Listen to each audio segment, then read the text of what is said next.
Katy cooking channel मध्ये मी आपले सर्वांचे मनापासून स्वागत करते।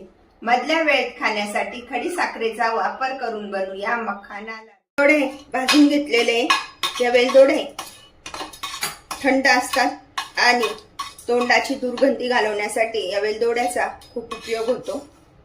पदार्थाची चव पण वाढवतं। 1 चमचा तूप टाकून घेऊया। बदाम व दात मजबूत होण्यास मदत होते।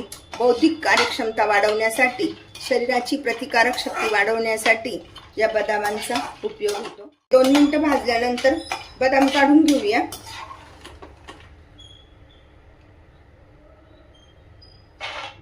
टाकून घेऊया काजू। हे चवीला तसे किंचित गोडसर असतात। ई व्हिटॅमिन, जीवनसत्व, कॅल्शियम, फॉस्फरस, लोह आणि फायबर मिळते। काजू पण आता भाजून झाले।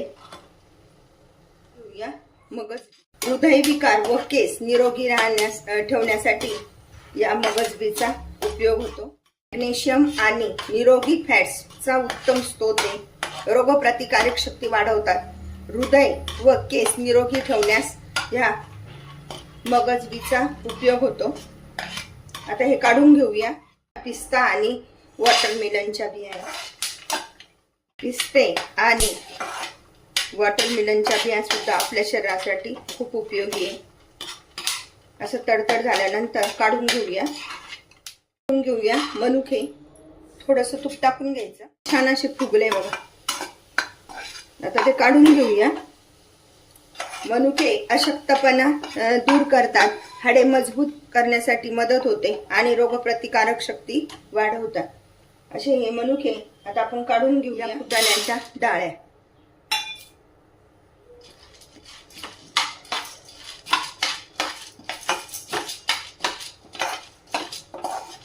फुटाण्याच्या डाळ्यांमध्ये भरपूर प्रमाणात प्रथिने आणि प्रोटीन असते। फक्त या प्रमाणात खाल्ल्या गेल्या पाहिजे, नाही तर मग गॅसेसचा प्रॉब्लेम तयार होतो। या डाळ्या पण भाजून झाल्या आहे। डाळ्या काढून घेऊया। मखाने पण चांगले भाजून घेऊया। हे कमळाच्या बियांपासून तयार केलेले असते। यामध्ये भरपूर प्रमाणात कॅल्शियम, प्रथिने, फायबर असा हा समृद्धीचा सुपर फूड आहे। पचायला हलके असते, वजन कमी करण्यास मदत होते, हाडे मजबूत होतात आणि साखर नियंत्रणात राहते। याचा आता तुकडा पडायला लागलाय, म्हणजे मखाने भाजून झाले आपले। सर्व साहित्य मिक्सरला कमी जास्त करून फिरून घेऊया। ही दगडी खडी साखर वापरून आज आपण हे पौष्टिक असे लाडू बनवणार आहोत। ही शरीराला थंडावा देणारी असते, त्यामुळे अशा पद्धतीची खडी साखर वापरायची। आणि त्यामध्येच आपण वेलदोडे सुद्धा बारीक झालेले आहे। त्यामध्ये आपण मनुके बारीक न करता तसेच ठेवलेले। आता त्यामध्ये टाकून घेऊया ही साखर, खडी साखर।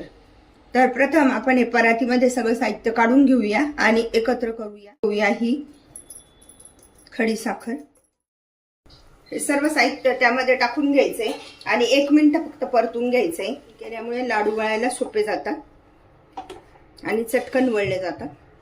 गॅस एकदम मंद ठेवायचा, एकदम कमी ठेवायचा। साखर छान वितळली गेली आहे। आता गॅस बंद करूया आणि समजा लागलंच तर थोडंसं तूप टाकून घेऊया लाडू वळताना। मखाना खडी साखरेचा वापर करून बनवा अशा प्रकारचे पौष्टिक व हेल्दी लाडू। अशा प्रकारचे लाडू तुम्ही पण बनवा आणि मला मात्र कळवा कसे झाले ते। लाईक आणि सबस्क्राईब करायला विसरू नका। पुन्हा आपण भेटूया नवीन रेसिपीसह। थँक्यू।